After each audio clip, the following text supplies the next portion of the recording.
చాలా జాగ్రత్తగా కొన్ని మాటలు వినాల్సిందిగా కోరుకుంటున్నాను. దేవుని ఆరాధిస్తున్న సంగమా, దేవుని స్తుతిస్తున్న సంగమా, దేవుని ప్రార్థిస్తున్న సంగమా, నేను దేవుని ఆరాధిస్తున్నప్పటికీ ఎందుకే నాకు ఈ మాటలు, నేను ఎవరిని మంచి అంటానో వారి నుంచే నాకు చెడు ఎదురవుతుంది, ఎవరిని మంచి అంటానో వారే నాకు ఎదురవుతారు అని చింతిస్తున్నావా? నేను ఏ తప్పు చేయకపోయినా నాకే ఎందుకు ఈ మాటలు, నాకే ఎందుకు ఈ మాటలు, నాకే ఎందుకు ఈ నిందలు, ఎవరిని మంచి కోరుతానో వారు నాకు చెడు చేస్తున్నారు. నేను ఒక చేత మంచి చేస్తే ఆ చేతితోనే నాకు చెడు ఎదురవుతుంది అని చింతిస్తున్నావా? బాధపడుతున్నావా? నీతి మంతులై ఉన్నప్పటికీ భయంకరమైన మాటలు, నిందలు, అపండాలు, అవమానాలు తట్టుకోలేకపోతున్నాను అని భయంకరంగా బాధపడుతున్నావా? అయ్యా దుఃఖపడుతున్నావా? ఒక సంగతి మర్చిపోవాకండి. అయ్యా మాగిన పండ్ల చెట్లకి రాళ్ళు పడతాయని, అయ్యా సత్యాన్ని నువ్వు మర్చిపోవద్దు. పనులున్న చుట్టుకే రాళ్ళు విసురుతాయని, అయ్యా ఈ సత్యాన్ని మర్చిపోవద్దు. ప్రభు యందు దేవుని సంగమా, ఈ మాట వింటున్నా ఓ దేవుని బిడ్డ, ఓ దేవుని కుమారుడా, అయ్యా ఏ స్థితిలో ఈ రోజు నువ్వు ఉంటున్నావు, ఏ పరిస్థితిలో ఈ రోజు నువ్వు ఉంటున్నావు? అయ్యా అనేక వారి చేత భయంకరమైన చాలా మంది మాతో పంచుకునే వాళ్ళు ఉన్నారు. చాలా మంది మాతో ఏ తప్పు చేయకపోయినా ఎందుకయ్యా మాకే మాటలు, ఏ తప్పు చేయకపోయినా మేము ఎవరిని మంచి అంటామో వాళ్ళే మాకు ఎదురవుతారు, వాళ్ళే చెడ్డవుతారు, వాళ్ళే చెడ్డైపోతారని చాలా మంది ఇటువంటి మాటలు మనం వింటూ ఉంటాం. ఈ నా చేయి ఎవరికి మంచి చేస్తారో వారి ద్వారానే అదే చేయి ద్వారా నాకు చెడు జరుగుతుంది అంటున్న వాళ్ళారా చాలా జాగ్రత్త వినండి. ప్రభు యందు దేవుని సంగమా, దుఃఖపడుతున్నావా, ఏడుస్తున్నావా, చింతిస్తున్నావా, బాధపడుతున్నావా? అయితే జాగ్రత్త. ప్రభు యందు దేవుని సంగమా, ఒక దినమున పౌలు గారు ప్రయాణమే వేస్తున్నారు. సముద్రములో ప్రయాణం చేస్తూ ఆయన అనుచరులు, ఆయన తోటి వారు అందరూ కలిసి సముద్రంలో ప్రయాణం చేస్తూ వస్తున్నారంట. ప్రయాణం చేస్తూ వస్తుంటే అయ్యా భయంకరమైన వర్షం కురుస్తుంది, బలమైన వర్షం కురుస్తుంది. ఆ సముద్రంలో నడుతూ తడిసి ముద్దయి అయ్యా దోణిని కష్టపడి చేరుతూ అయ్యా ఒడ్డుకు చేరారంట. ఒడ్డుకు చేరారంట. ఆ పౌలు గారు, పౌలు తోటివారు, పౌలు సైన్యము, పౌలు గారు అందరూ కలిసి వర్షంలో తడుచుకుంటూ, నానుకుంటూ, ముద్దయిపోయి తోలుకుంటూ ఒడ్డుకు చేరారంట. ఒడ్డుకు చేరాలని చిన్న దీపం ఉండేదంట. చిన్న దీపం అనగా తెగ అనగా చిన్న పల్లెటూరు. ఆ సముద్ర ఒడ్డున చిన్న తెగ ఉండేదంట. ఆ త్రిపుకం అంటారు, తెగ అంటారు, చిన్న పల్లెటూరు అంటారు. అలాగే ఆ తెగ ప్రజలు ఉండేవారు. ఆ తెగ ప్రజలు అక్కడ సలిమంట కాపుకొని కూర్చొని ఉన్నారంట. సలిమంట కాసుకున్నారంట. వీళ్ళు సముద్రం ఒడ్డున అయ్యా ప్రయాణం చేస్తూ వస్తూ ఆ సముద్రం ఒడ్డుకు చేరారంట. సముద్రం ఒడ్డుకు చేరగానే సలిమంట కనపడింది. సలిమంట అయ్యా ఆ సముద్రములో ఆ తోడులో ఆ తడుచుకున్న మొత్తైపోయిన ఆ పౌలు సహోదరులంతా మొత్తం ఆయన మొత్తైపోయిన తర్వాత గజ్జ వణుకుతున్నారంట. వణుకుతుండగా పరిగెత్తుకుంటూ వచ్చి ఆ సలిమంట గారు కూర్చున్నారంట. మొత్తం సలిమంట గారు కూర్చున్నారంట. ఆ సలిమంట గారు కూర్చున్నప్పుడు అయ్యా అయితే పౌలు ఏం చేస్తున్నాడు? అయ్యా సలిమంట దొరికింది, వాళ్ళకి కావాల్సినప్పుడు సలిమంట అవసరం. అయ్యా సలిమంట అవసరం. అయితే పౌలు గారు ఏం చేస్తున్నారు చూద్దాం. అపొస్తలుల గ్రంథం 28వ అధ్యాయము 2వ వచనం. అపొస్తలులు 28:2. ఆ నాగరికులకు, ఆ ద్వీపవాసులు మాకు చేసిన ఉపచార అమ్మా ఇంత కాదు, ఎలాగున అప్పుడు వర్షము కురియుచు చలిగా ఉన్నందున వారు నిప్పు రాజపెట్టి మమ్ములను అందరినీ చేర్చుకునేది. అప్పుడు పౌలు మోపెడు పుల్లలు ఏరుతున్నాడు. కూర్చోమ్మా. అయ్యా అందరూ చలి కాపుకుంటుంటే ఈయన పుల్లలు ఏరుతున్నాడు. పౌలు గారికి చలి పెడుతుంది. అయితే నా తోటి వారు బాగుండాలని కోరుకుంటున్నాడు. నా తోటి వారు చలి కాపుకోవాలి, నా తోటి వారు చలి కాపుకోవాలి, నా తోటి వారు బాగుండాలి, నా తోటి వారి బలంగా ఉండాలి, నా తోటి వారి బాగుండాలి కోరుకున్న పౌలు అయ్యా పుల్లలు ఏరుతున్నాడు. మోపిన పుల్లలు ఏరుతున్నాడు. పుల్లలు ఏర్పి ఆ చీకటిలో, ఆ అంధకారంలో, ఆ చీకటిలో పుల్లలు ఎత్తుకొని వస్తున్నాడు. పుల్లలు ఎత్తుకొని వచ్చి అయ్యా పుల్లలు తీసుకొని వచ్చి ఆ చలిమంటలో వేశాడు. జాగ్రత్త వినండి. అయ్యా అతను కూడా చలి కప్పుకోవచ్చు. నాకే పట్టింది, నేను కూడా కూర్చొని చలి కప్పుకోవచ్చు కదా. నాకే పట్టింది, చలి కప్పుకోవచ్చు. నాకు అవసరం లేదు, నాకే అవసరం లేదు. అయ్యా నాకే పట్టింది అనుకోవచ్చు. అయితే ఆయన కష్టపడి పుల్లలేరుకుని వచ్చి ఆ మోపిడి పుల్లలేరుకుని వచ్చి ఆ చలిమంటలో వేశాడు. ఆ చలిమంటలో వేయగా అక్కడ ఏం జరుగుతుంది చూద్దాం. చదవమ్మా. నిప్పుల మీద వేయగా ఒక సర్పము ఆ కాదకు బయటకు వచ్చి అతని చేయి పట్టని వస్తున్నారు. కూర్చోమ్మా. అయ్యా అతను మోపు పుల్లలు కట్టడంలో అయ్యా ఆ కట్టె పుల్లలు కట్టడంలో దాంట్లో కట్టెలతో కలిసి అయ్యా పుల్లలతో కలిసి ఆ కట్టె పుల్లలతో కలిసి పామును కూడా వేసి కట్టాడు. ఆ పామును కట్టెలేసి అక్కడ వేయగా అక్కడ ఆ అగ్నిలో ఉన్న ఆ కాలుకు తట్టుకోలేక అయ్యా చుట్టూ చలిమంటి చుట్టూ అందరూ ఉన్నారు. దండిగా కూర్చున్నారు. చలిమంటి కాపుకొని కూర్చుంటున్నారు. అదే చేతులు పెట్టారు. చలిమంటలో చేతులు పెట్టారు. ఆ మంటలో చేతులు పెట్టారు. అనేకమైన చేతులు ఉన్నాయి. అయితే ఏ ఒక్కరి చేపట్టుకునేది సర్పం, ఆ మోపులో వచ్చిన సర్పం, ఆ సీకటిలో వచ్చిన సర్పం, ఆ కట్టెలో వచ్చిన సర్పం ఆ అగ్నిలో వేయగా కాదుకు తట్టుకోలేక ఆ సర్పం బయటకు వచ్చి అయ్యా మంచి చేసిన చేతిని వచ్చి చుట్టుకుంది. ఆ సర్పం చుట్టుకుంది నాన్న, భయంకరంగా చుట్టుకుంది. ఏం చేయాలా అయ్యా ఆ సర్పం చుట్టుకున్నప్పుడు ఆ నాగరికులంతా ఆ పౌలును నిందిస్తున్నారు. పౌలును మాట్లాడుతున్నాడు. ఇతను నరహంతకుడు, ఇతను సర్పం చంపేస్తుంది, ఇతను నరహంతకుడు. అయ్యా అందరూ దూషిస్తున్నారు, అందరూ శపిస్తున్నారు, అందరూ మాట్లాడుతున్నారు, భయంకరంగా మాట్లాడుతున్నారు.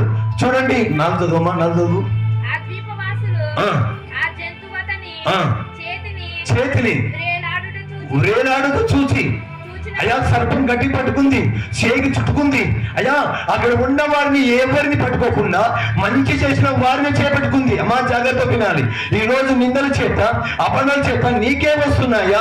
భయంకరం నిన్నే మాట్లాడుతున్నారా? భయంకరం నిన్నే విమర్శిస్తున్నారా? భయంకరం నిన్నే అంటున్నారా? అయ్యా ఏ తప్పు చేయకపోయినా నీకే మాటలు వస్తున్నాయా? అయితే నీకే మాటలు విను. అయ్యా చాలా జాగ్రత్త విను. అయితే చుట్టూ ఉన్న వారిని ఏ ఒక్కరిని ఆ సర్పము చేపట్టలేదు. అయితే మంచి చేసిన చేయిని వచ్చి ఆ సర్పము చుట్టుకుంది.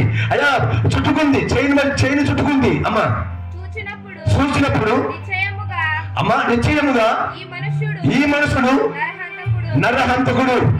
ఇతను నరహంతకుడు. ఇతను మంచివాడు కాదు. ఇతను దుర్మార్గుడు. ఇతడు పాపి. ఇతడు దుర్మార్గుడు. అమ్మా ఇతడు సముద్రం నుండి తప్పించుకొని న్యాయమతని బ్రతకనీయదు తమలో తాము చెప్పుకొనుచున్నారు. కూర్చోమా. అయ్యా తనలో తాను చెప్పుకొనుచున్నారు. భయంకరంగా ఇతను దుర్మార్గుడు, నరహంతకుడు, ఇతను వ్యభిచారి, ఇతను పాపి, ఇతను దుర్మార్గుడు భయంకరంగా మాట్లాడుకుంటున్నారు. పౌలు గారిని విమర్శిస్తున్నారు. భయంకరంగా మాట్లాడుతున్నారు పౌలు గారిని. చెల్లి నాన్న ఈ మాట నిన్ను అంటున్నారా? భయంకరంగా నాకెందుకు ఈ మాటలు, నాకెందుకు ఈ నిందలు, నాకెందుకు ఈ అపండాలు, నాకెందుకు ఈ అవమానాలు, నాకెందుకు ఈ స్థితి అని దుఃఖపడుతున్నావా, ఏడుస్తున్నావా? ఒకటి గుర్తుపెట్టుకో, ప్రభు యందు ప్రేమ సంగమా. అయా పక్షికి పైకి ఎగరడానికి 2 రెక్కలు అవసరం. పక్షి ఆకాశంలోకి ఎగరడానికి 2 రెక్కలు అవసరం. అయా నువ్వు ఉన్న స్థలంలో నుంచి ఉన్నత స్థాయికి రావడానికి నిందలు, అపండాలు, అవమానాలు అయా ఇవన్నీ నీకు అవసరం. దేవుడికి మహిమ కలుగును గాక. మరాజుకు ఒక మాట అడుగుతున్నాను. నిద్రపోతున్న మనిషిని కుక్క లేపుతుంది. ఆ కుక్క మెరుగుతేనే నిద్రపోతున్న మనిషి లేస్తాడు. కుక్క మొరుగుతూనే నిద్రపోతున్న మనిషి లేస్తాడు.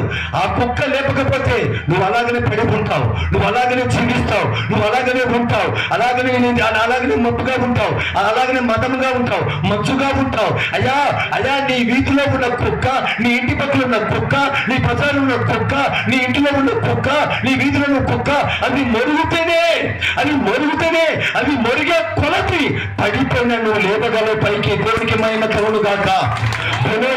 రాజుకు నువ్వు లేయాలి, యేసు నామములో నువ్వు లేచినట్టుగా గాక. ఆ పక్షి బయటకు ఎగరడానికి 2 రెక్కలు అవసరం. ఆకాశములకు ఎగరడానికి 2 రెక్కలు అవసరం. అయ్యా, నువ్వు ఉన్నత స్థాయికి ఎగరడానికి నిందలు అవసరం, అబంధాలు అవసరం. ఇది అవసరం. నువ్వు పైకి రావాలంటే అవసరం. అయ్యా, అవి నీకు కావాలి, అవి నీకు ఉండాలి. చేయి చుట్టుకుంది, పాము చుట్టుకుంది, భయంకరమైన సర్పం, అయ్యా సర్పం అక్కడ చేయి చుట్టుకుంది. ఏం చేయాలి?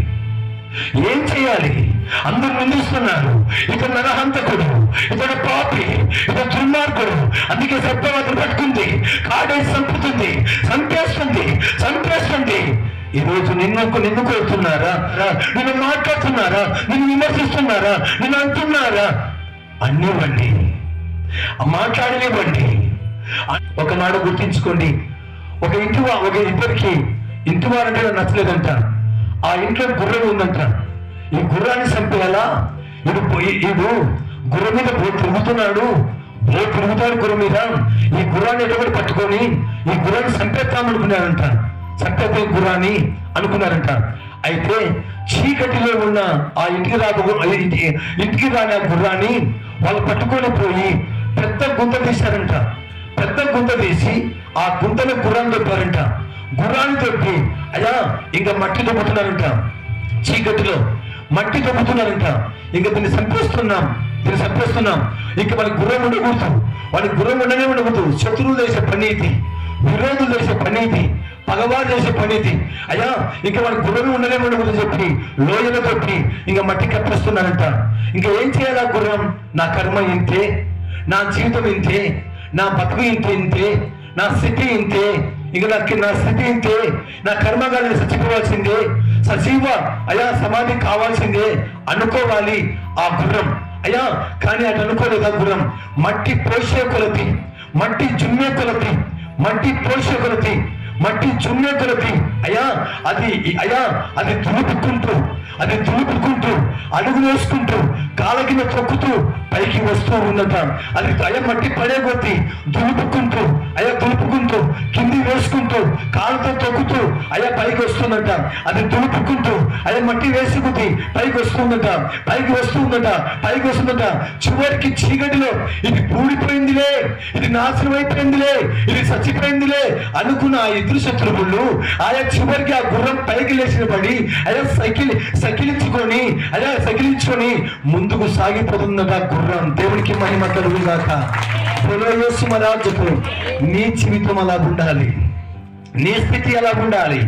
మాటలు వస్తున్నాయను, నిందలు వస్తున్నాయను, అబండాలు వస్తున్నాయను కృంగిపోవడం కాదు, నశించిపోవడం కాదు, ఏడవడం కాదు, నశించి. అందుకే అంటాడు సామెతల గ్రంథం 24:10 చదవండి.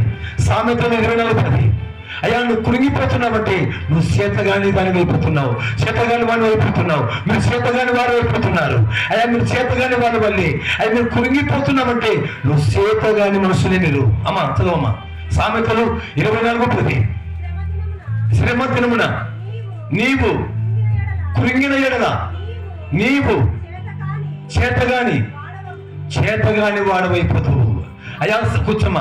శ్రమ దినమున కృంగిపోతే నువ్వు చేతగాని వారు అయిపోతావు, నువ్వు పనికి రాకుండా అయిపోతావు, దేవునికి ఉపయోగం లేకుండా అయిపోతావు. అక్కడే కృంగిపోతావు, అక్కడే నలిగిపోతావు. నీ జీవితం ఎలా ఉంది, నీ స్థితి ఎలా ఉంది? అయితే గుర్రము చూడండి. గుర్రానికి ఎంత జ్ఞానం ఉంది. నా కర్మ ఇంతే, నా సమస్య ఇంతే, నా బతుకు ఇంతే, నేను చచ్చిపోవాల్సిందే అనుకోలేదు ఆ గుర్రం. అంత ఎదిరించుకొని అంత దులుపుకొని అయ్యా గుర్రము కింద కాళ్ళ కింద వేసుకొని పైకి అయ్యా మట్టి వేసే కొద్ది, మట్టి వేసే కొద్ది, మట్టి సల్లే కొద్ది, మట్టి ఇసిరే కొద్ది తన కాళ్ళ కింద వేసుకుంటూ తొక్కుకుంటూ పైకి లేచి సకిలించుకుంటా పైకి పరిగెత్తుకోబోతుందంటే ఆ గుర్రము ఉన్న జ్ఞానం, గుర్రము ఉన్న తెలివి చెల్లి తల్లిన ఈరోజు నిందలు, అబండాలు, అవమానాలు, మాటలు అయా భయంకరమైన అంటున్న వాటివి అవన్నీ నీ కాళ్ళ కింద వేసుకొని తొక్కి నువ్వు పైకి లేచుదువు కాక, నువ్వు ఉన్నత స్థాయికి వచ్చుదువు కాక. అయ్యా ఆ మాటలు తీసుకొని అయ్యా ఆ దుమ్మంతా, ఆ దుమ్ము లాంటి మాటలు, అయ్యా మట్టి లాంటి మాటలు తీసుకొని కృంగిపోతే నువ్వు చేతగాని వారి అయిపోతావు, చివరికి పనికి రాకుండా అయిపోతావు, చివరికి అయ్యా దిగజారి అయిపోతావు, చివరికి అవన్నీ నీ కాళ్ళ కింద ఉండాలి. అయ్యా నీ నెత్తి మీద ఉండకూడదు, నీ తలలో ఉండకూడదు, నీ మైండ్లో ఉండకూడదు, నీ ఆలోచన ఉండకూడదు. వాళ్ళండ్రి వీళ్ళండ్రి ఈ మాటలండ్రి నేనేమో తప్పు చేశానా, నేనేమైనా మాట్లాడినానా, నేనేమైనా అన్నానా, నేనేమైనా చేసినానా, నాకెందుకు ఈ మాటలు, నాకెందుకు ఈ తలంపులు, నాకెందుకు ఈ మాటలు వస్తున్నాయి, నాకెందుకు ఈ మాటలు వస్తున్నాయి అని నీ తలలో కాదు ఉండాల్సింది, నీ ఆలోచన కాదు ఉండాల్సింది, నీ క్రియలు కాదు ఉండాల్సింది, నీ ఊహలో కాదు ఉండాల్సింది. అవన్నీ ఆ చెత్త అంతా నీ కాళ్ళ కింద ఉండాలి. దేవునికి మహిమ కలుగు గాక. బలో యేసు మహారాజుకు ఎక్కడ ఉండాలి? నీ కాళ్ళ కింద ఉండాలి. అప్పుడే ఆశీర్వదింపబడతావు, అప్పుడే దీవింపబడతావు, అప్పుడే ఉన్నత స్థాయికి ఎదుగుతావు, అప్పుడే ఉన్నత స్థాయిలో బలపరుస్తావు. ప్రభు యందు దేవుని సంగమా. అయితే అయ్యా చాలా జాగ్రత్త వినండి. అది అయ్యా ఆ సర్పము అతని పట్టుకుంది, ఆ సర్పము అతను పట్టుకుంది. ఏం చేయాలి?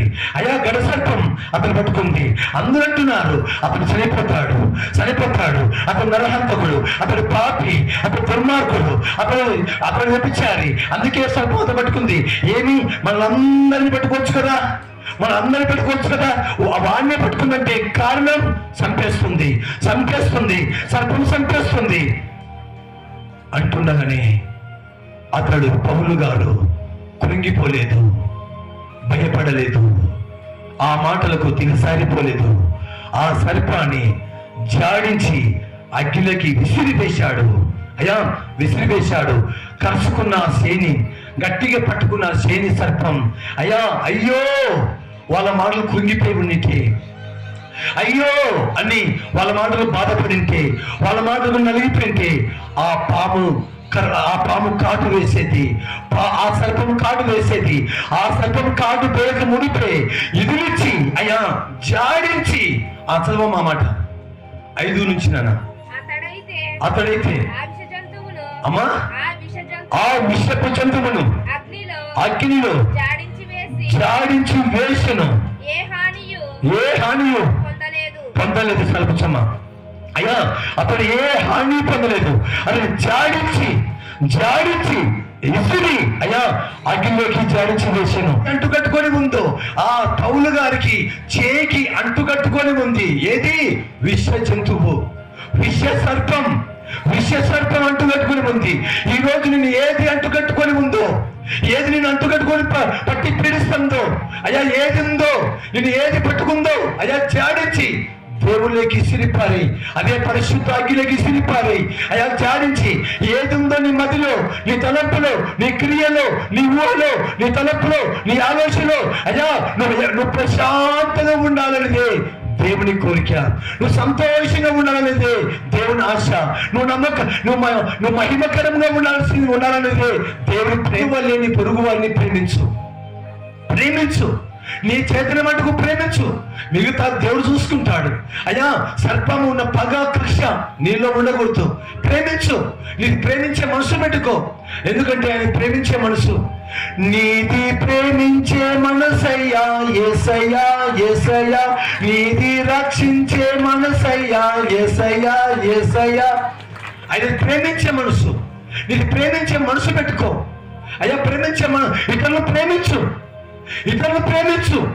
అట్టి మనసు నీకు ఉండాలి, అట్టి మనసుని కలిగి ఉండాలి.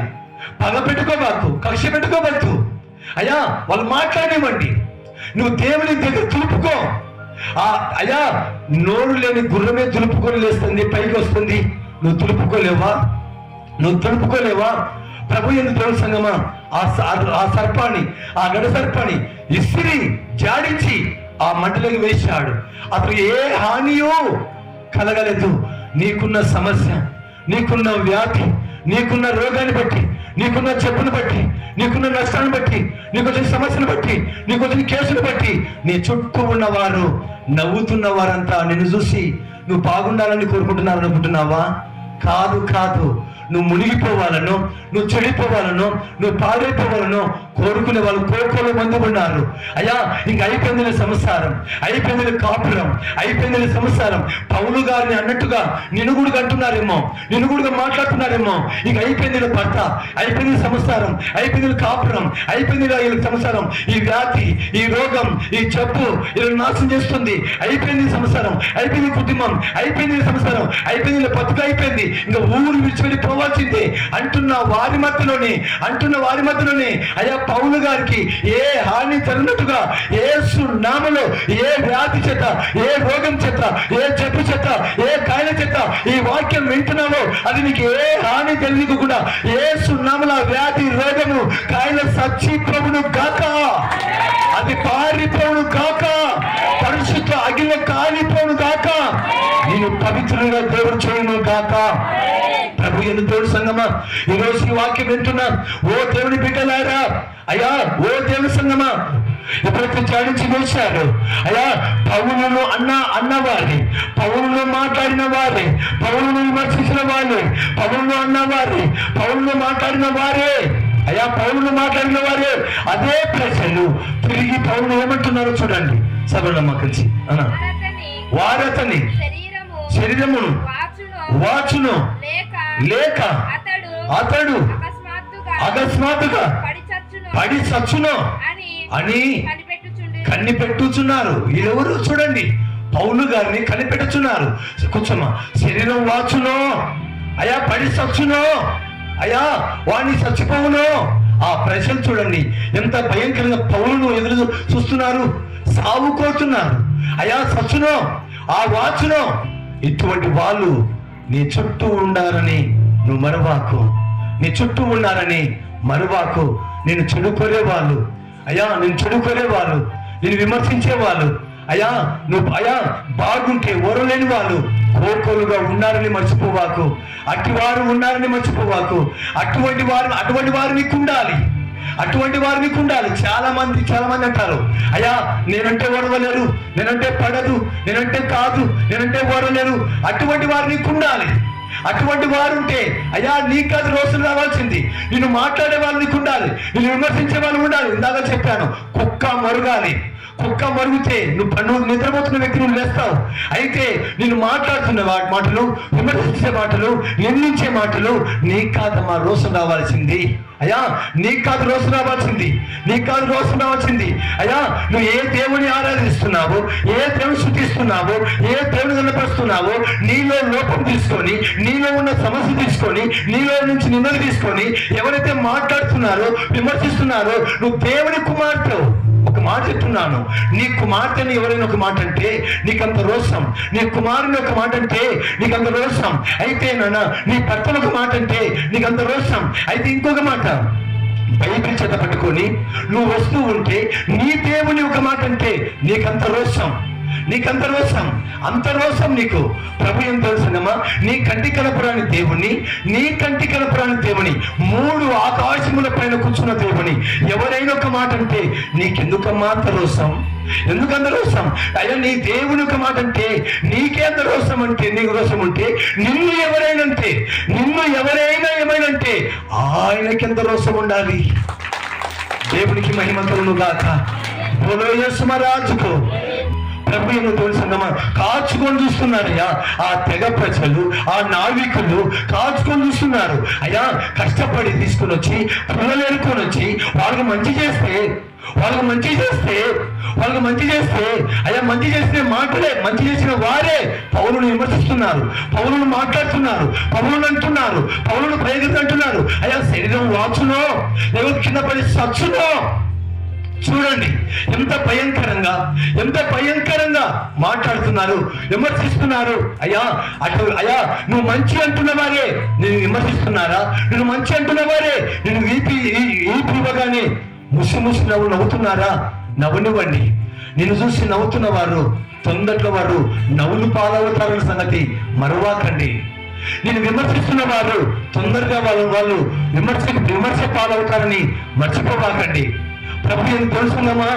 దేవుని బిడ్డలారా, ఈ మాట వింటున్న వాళ్ళారా, అయ్యా అయితే అతడు చెయ్యి వాయలేదు, కింద పడి చనిపోలేదు, ఏమి హాని అతను కలగలేదు, ఏ ప్రమాదము అతను కలగలేదు, ఏ సమస్య అతని పైకి రాలేదు. ఎందుకంటే ఏ హాని కలగముందే జాడించి అగ్గిలో వేశాడు.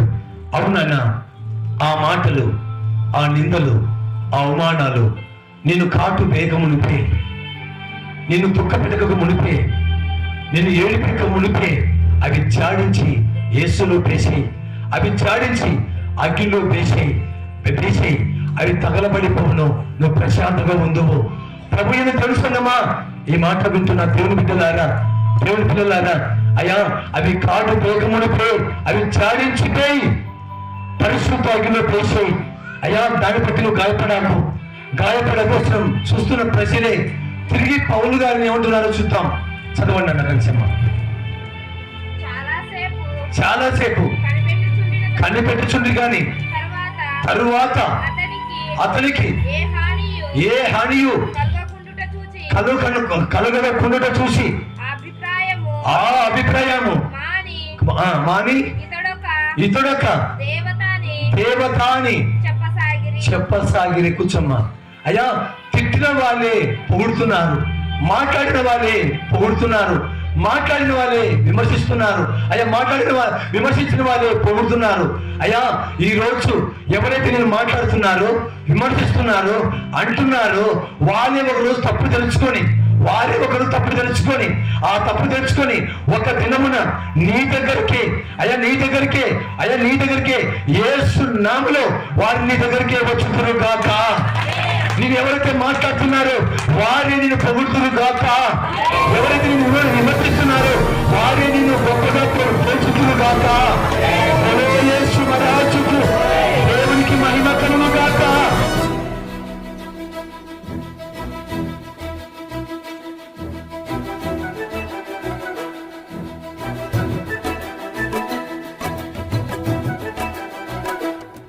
ప్రేమా పూర్ణుడా, స్నేహశీలుడా, విశ్వనాథుడా, విజయ వీరుడా, ఆపత్కాలమందున సర్వలోకమందున్న దీన జనాళి దీపముగా వెలుగుచున్నవాడా, ఆరాధింతు నిన్నే లోక రక్షకుడా, ఆనందింతు నీలో జీవితాంతము. నీ కృప ఎంత ఉన్నతమో వర్ణించలేను స్వామి, నీ కృపయందు తుది వరకు నడిపించు యేసయ్యా. ప్రేమా పూర్ణుడా, స్నేహశీలుడా, విశ్వనాథుడా, విజయ వీరుడా.